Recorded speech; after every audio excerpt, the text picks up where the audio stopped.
મુંબઈ પાટીદાર દર્શકોનું સ્વાગત છે.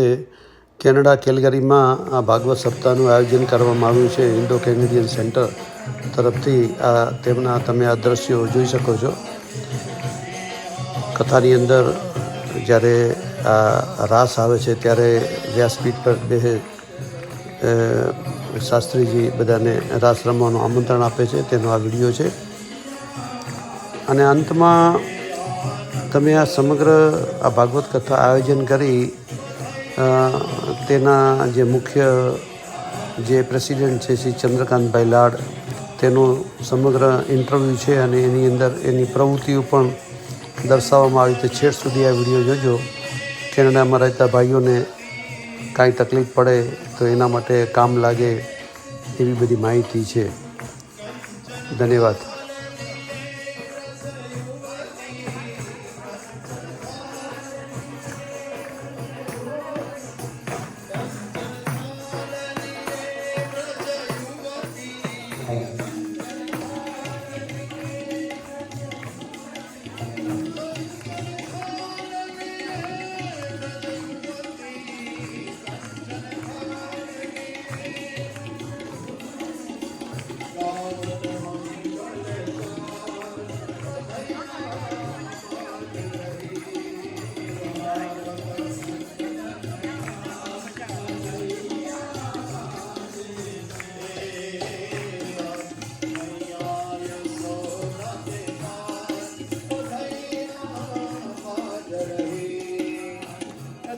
જરા મોટું કરો, લાંબુ કરો.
કથા પૂર્ણ થયા બાદ આ લોકો મહાપ્રસાદના એક પેકેટ બનાવે છે, પેકેટ જ આપી દેતા હોય છે. આજે 56 ભોગ હતા, તેથી 56 ભોગના પ્રસાદ પણ એ પ્લાસ્ટિકની થેલીમાં પેકેટ સાથે આપતા હતા. ખૂબ જ વ્યવસ્થા સારી હતી અહીંયા આ ભાગવત કથાની અંદર. ધન્યવાદ. આજે ઠાકોરજીને આપણે ભોગ સરાવ્યો છે એ બધાને એનો આપણે પ્રસાદ બધાને આપણે આપીશું અને આવતીકાલે આપણે મળીશું. કઈ સૂચના કરી અને આઈએ જય ઘોષ કરી. જય જય શ્રી રાધે, જય જય શ્રી રાધે, જય જય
કેનેડા કેલગરીની અંદર છેલ્લી 17 તારીખથી ઇન્ડો કેનેડિયન સેન્ટર જે જગ્યા છે ત્યાં ભાગવત સપ્તાહનું આયોજન કરવામાં આવેલું છે.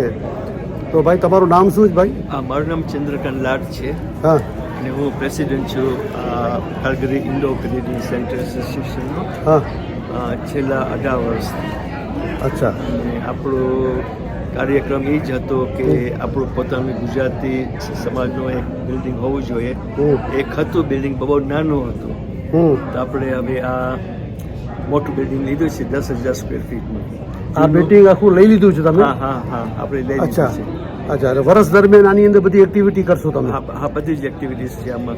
એટલે આ સંસ્થાનું નામ શું છે? જોરથી બોલો. આ સંસ્થાનું નામ છે NICC. NICC? હા, એટલે ન્યૂ ઇન્ડો કેનેડિયન સેન્ટર.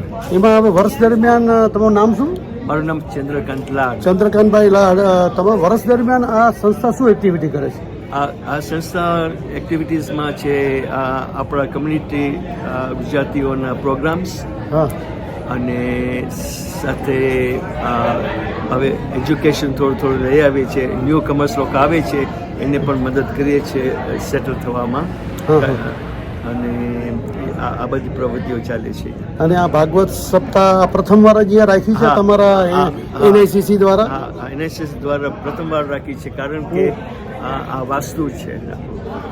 હા, વાસ્તુના હિસાબે આ નવી જગ્યા ખરીદી એના વાસ્તુના ઉપલક્ષની અંદર તમે આ ભાગવત કથા રાખી? ભાગવત કથા રાખી છે. અને અંદાજે રોજ કેટલા ભાવિક ભક્તો આ કથાનું શ્રવણ કરવા આવે છે? અહીંયા આગળ 200 એવરેજ 200 છે, પણ વીકેન્ડ્સના 300-350 થાય છે. અચ્છા, એટલા ભાગવત સપ્તાહ સાંભળવા આવે છે બધા? સાંભળવા માટે રેગ્યુલર આવે છે. હા હા. અને આની અંદર તમે જે આ સંસ્થા માટે કાંઈ ડોનેશનનો વિકલ્પ કે કાંઈ રાખ્યો છે ને કેવી રીતે ડોનેશન આપવું કે એની જરાક થોડીક ટૂંકમાં માહિતી આપો. હા, ડોનેશન્સ અહીંયા આગળ કેશ પણ લઈએ છીએ અને સાથે ચેક્સ દ્વારા લઈએ છીએ, અને ઓલ્સો ઈમેલ દ્વારા પણ લઈએ છીએ. અચ્છા, એ ટેક્સની અંદર ડોનેશન આપે છે, એમાં કાંઈ ઇન્કમ ટેક્સની અંદર બાદ મળે છે અહીંયા કેનેડાની ગવર્મેન્ટ દ્વારા? હા હા, એટલે એવું છે કે જેટલી બી ડોનેશન્સ આવે છે એને ટેક્સ ડિડક્ટેબલ રસીદ આપીએ છીએ, અને એ તમને ટેક્સમાં સહાર થાય. હા હા. અને અત્યારે વર્તમાનમાં મેં જોયું છે ટોરોન્ટોમાં ઇન્ડિયાથી ઘણા વિદ્યાર્થીઓ આવી રહ્યા છે. જે વિદ્યાર્થીઓ આવે છે અહીંયા એને સેટલ થવામાં પ્રોબ્લેમ થાય છે, અને પોતાનો અભ્યાસક્રમ પૂરું થયા પછી કે જે PR લેવામાં કે એને જોબ ગોતવામાં કે ઘર ગોતવામાં જે તકલીફ થાય છે ને, હવે એની અંદર તમારી આ સંસ્થા મદદરૂપ થતી હશે મને આશા છે. પણ તેમ છતાં પણ ગવર્મેન્ટ સાથે જે 1-to-1 બેઠક કરી અને આપણે જે ગુજરાતી ભાઈઓ નવયુવાનો સ્વપ્નું લઈને આવતા હોય કેનેડાની અંદર, અને એ ઘણા પૈસા ખર્ચીને આવતા હોય ત્યારે અહીંયા આ બધી વ્યવસ્થા ન જળવાય, ત્યારે એ કોની સામે આસ માટીને બેઠો આવી સંસ્થા હોય હા. જે તમે લોકો ચલાવો છો, અને ખૂબ ખૂબ ધન્યવાદ છે. અને મને આશા છે કે આવા વિદ્યાર્થીઓને અને અહીંયા રહેતા હોય ભાઈઓને જોબ ગોતવામાં કાંઈ પણ અડચણ સડચણ હોય એવું તમારા તરફથી એક પેમ્પલેટ કે તમારા તરફથી એક જાહેરાત બહાર પડે અને સર્ક્યુલેટ થાય ને આ કેલગરીની અંદર, તો કેલગરીમાં ગુજરાતી ભાઈઓ ઘણા છે અને અંદર ખાને ક્યાંક ક્યાંક ઘણાને તકલીફ પણ છે, તો તેનું નિરાકરણ કરવા કે ગાઈડલાઇન્સ તમારા સંસ્થા તરફથી મળે ને તો પણ તેને બહુ ઉપયોગી થઈ શકે. આપણે હું લગભગ અહીંયા રોજ હોઉં છું આ નવી જગ્યામાં, જૂની જગ્યામાં પણ, અને મારું ધ્યેય એ જ છે કે કોઈ પણ આપણને ફોન કરે છે ડાયરેક્ટલી આ સંસ્થામાં તો અમે એને મદદ કરીએ છીએ. એને સિટીમાં જાણ, પછી કોઈ વિદ્યાર્થી તો એની જોબ ગોતું હોય, તમારી ઓળખાણો હોય તો એ લોકોને અમે ઇન્ફોર્મેશન બધી આપીએ છીએ. પછી હમણાં 3 વીક પહેલાં અમે એ સેમિનાર પણ રાખ્યો હતો કે જે પરમિનન્ટ આવે છે તો એ લોકોને હવે શું કરવાની જરૂરિયાત છે. આ બધા સેમિનાર ચાલે છે. પ્લસ દર મહિને મંગળવારે લગભગ અમે એક હેલ્થ સેમિનાર કરીએ છીએ અહીંયા, એ ઝૂમના પર કરીએ છીએ. છેલ્લું હતું આર્થરાઇટિસ પર. હા, છેલ્લું પ્રવૃત્તિ જણાવજો બધી. હા. એટલે આર્થરાઇટિસ છે, પછી હાર્ટનું છે, ડાયાબિટીસના ઉપર હતું. અમે છેલ્લા 10 વર્ષથી કરીએ છીએ. છેલ્લા 10 વર્ષથી. અને આની ઇન્ફોર્મેશન અમે ઈમેલ દ્વારા આપીએ છીએ. હું તમને ચંદ્રકાંતભાઈ વિનંતી કરું કે તમે મને કોન્ટેક્ટ નંબર આપજો. અહીંયાના જે આ તમે પ્રવૃત્તિ કીધી એ પ્રવૃત્તિનું કોન્ટેક્ટ નંબર હું આની અંદર એટેચ કરી, જેથી બધા ભાઈઓ જે આપણા હોય એનો લાભ લઈ શકે. અને ખરેખર ચંદ્રકાંતભાઈ તમારા NICC ને ખૂબ ખૂબ ધન્યવાદ અમારા મુંબઈ પાટીદાર દર્શકો માટે. આ વિડીયો મેં લઈ આવ્યો છું એટલા માટે કે આ કેનેડાની અંદર ભાગવત સપ્તાહનું આયોજન કરવું અને 200-300 જણા જે શ્રવણ કરવા આવે એને પ્રસાદ, મહાપ્રસાદ પણ સાથે પેક કરીને આપવો, એ ખરેખર આ સંસ્થાને તમને સૌને ખૂબ ખૂબ ધન્યવાદ ઘટે છે. ભગવાન શ્રી કૃષ્ણ ભગવાન અને મા ઉમિયા, અમારા મા કુલદેવી ઉમિયા છે, તમારી સંસ્થાને ઉત્તર પ્રગતિ કરે અને આવી સમાજ સેવાની ભાવના તમે કરતા રહો. ભારતીયોથી જે પણ આવ્યા હોય એને મદદ મળતી રહે એવી આશા સાથે ખૂબ ખૂબ ધન્યવાદ તમને ચંદ્રકાંતભાઈ.